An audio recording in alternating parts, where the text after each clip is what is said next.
Encontrar testemunhas dispostas a depor contra criminosos violentos não é uma tarefa fácil. Você pode pensar que intimidação e assassinatos de testemunhas só ocorrem com pessoas ou organizações poderosas, mas já houve mortes até em casos de furtos banais. Participe do episódio de hoje, onde analisamos 3 casos de pessoas que sumiram após testemunhar algo chocante.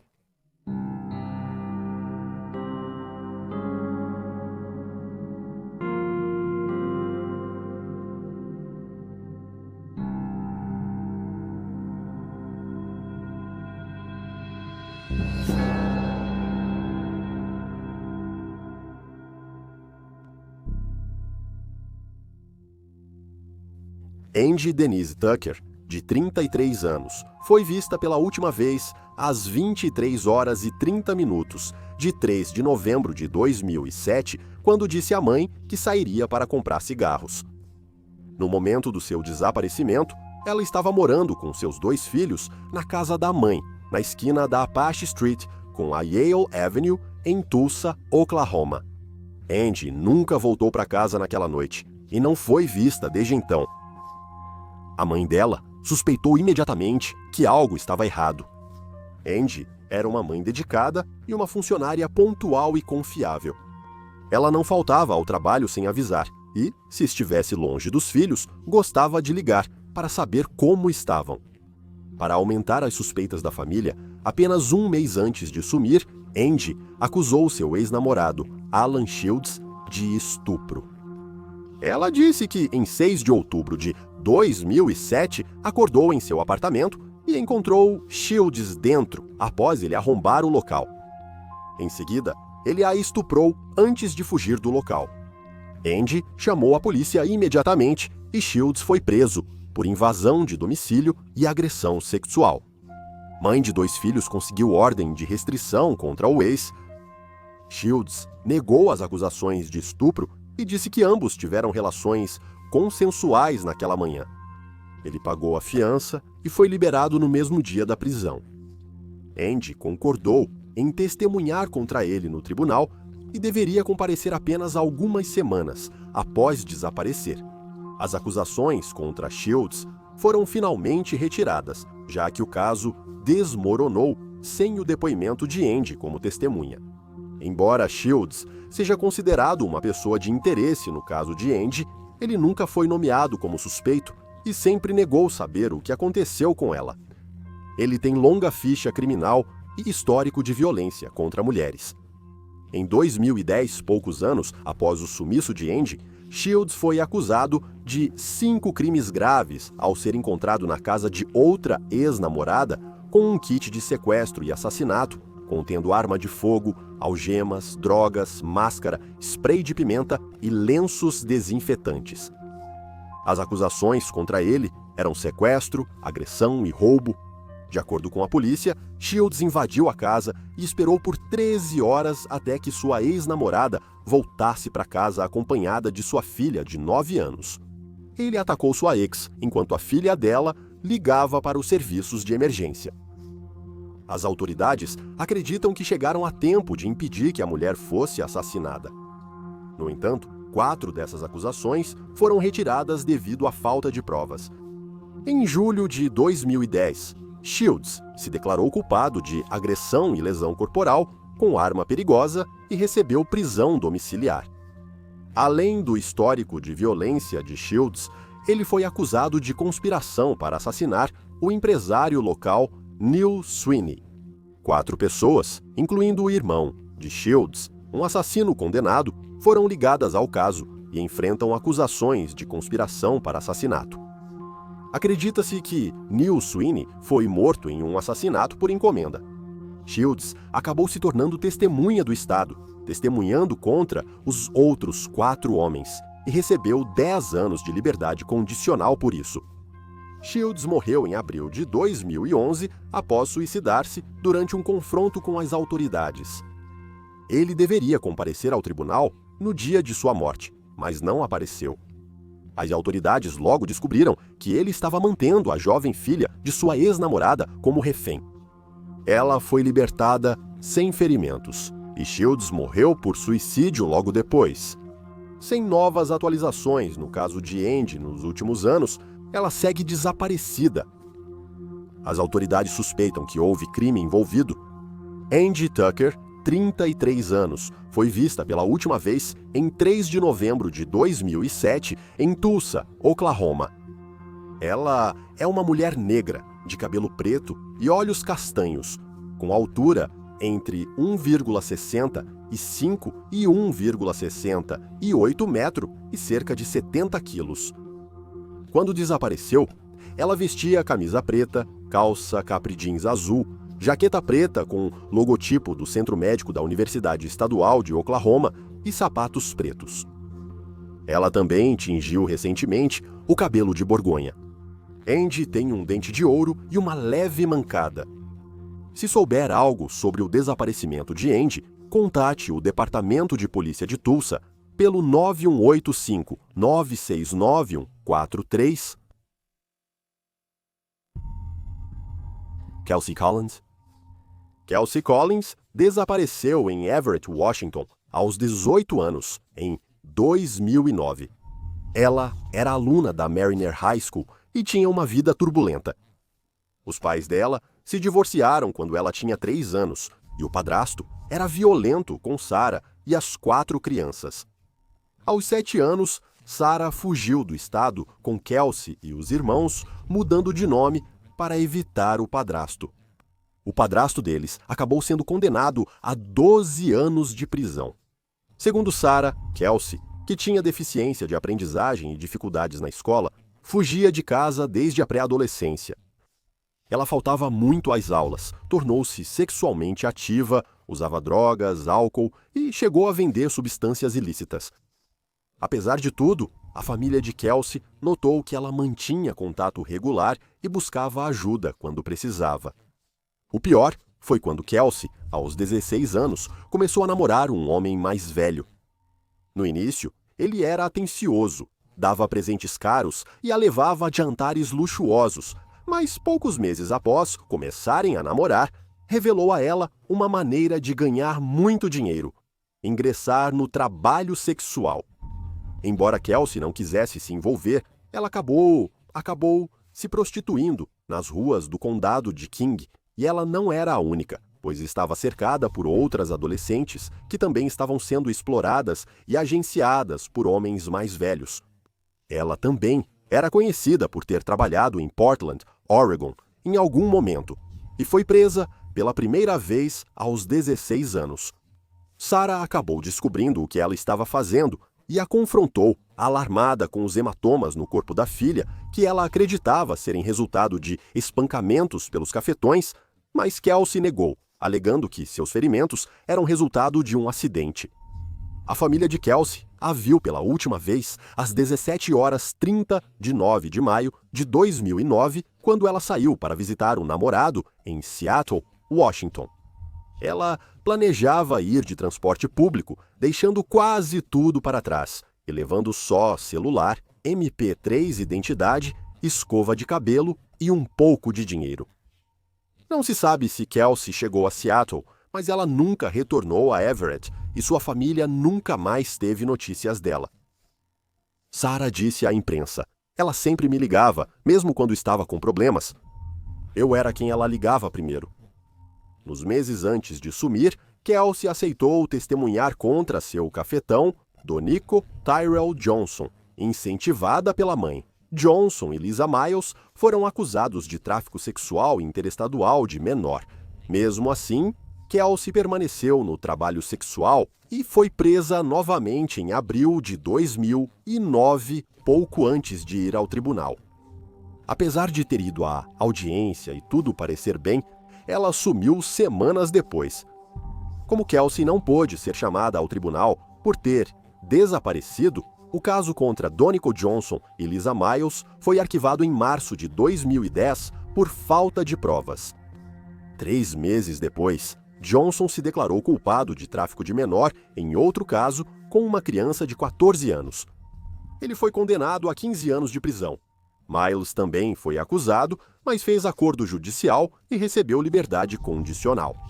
O caso de Kelsey teve poucos avanços depois. Os investigadores constataram que o celular da adolescente foi desligado às 8 da noite do desaparecimento e nunca mais religado.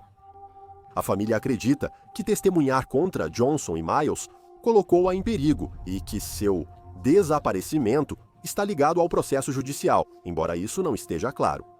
Perceberam que ela tinha medo de enfrentar a dupla, mas não lhe ofereceram garantia como proteção à testemunha. Sarah afirma que se arrepende de não ter insistido para que sua filha fosse protegida.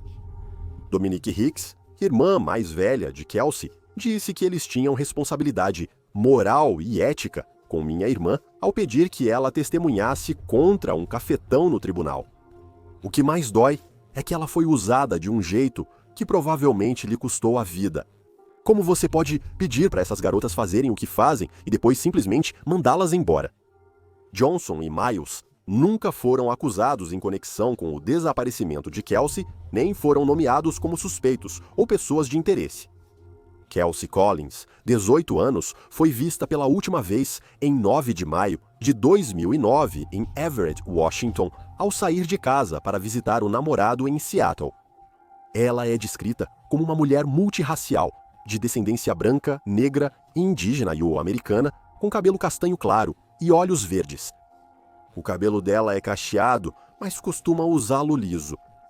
Ela mede entre 1,65 metros e 1,70 metros e pesava cerca de 70 a 75 quilos no desaparecimento.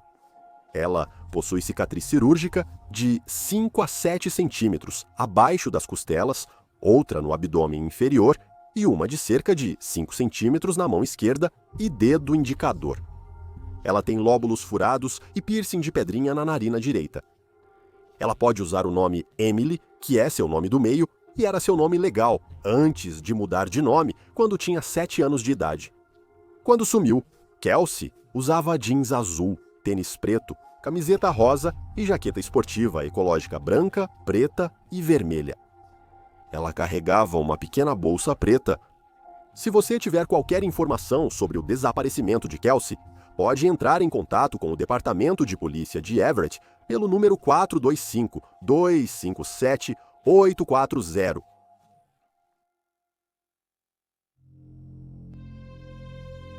Tammy Vincent cresceu em uma área rural do condado de Okanogan, Washington, cerca de 140 milhas a nordeste de Seattle. A família dela a descrevia como teimosa e determinada, com um lado rebelde, e na adolescência essas características se tornaram um problema quando a levaram a brigar frequentemente com os pais e fugir de casa. Às vezes, ela ficava semanas fora e a família não sabia onde ela estava ou com quem, até que ela ligava ou voltava para casa. Em 1978, aos 16 anos, Tammy acabou em um lar adotivo na cidade de Spokane, Washington. Ela deixou a casa da família no outono daquele ano e, após fugir do lar adotivo, acabou nas ruas de Seattle trabalhando como prostituta. Um ano depois, em agosto de 1979, ela foi detida com outras pessoas durante uma operação policial. Ela recebeu a promessa de imunidade judicial se fornecesse aos investigadores informações e testemunho em tribunal sobre o esquema de prostituição e extorsão operado por seus empregadores. Esses empregadores eram 5 homens investigados no condado de King por usarem empresas como fachada para atividades ilegais. 2 dias após a operação, Tammy foi enviada para Spokane para protegê-la, enquanto as autoridades preparavam o julgamento. Porém, um advogado dos antigos empregadores conseguiu encontrá-la. Ele a deteve e a entregou aos seus clientes.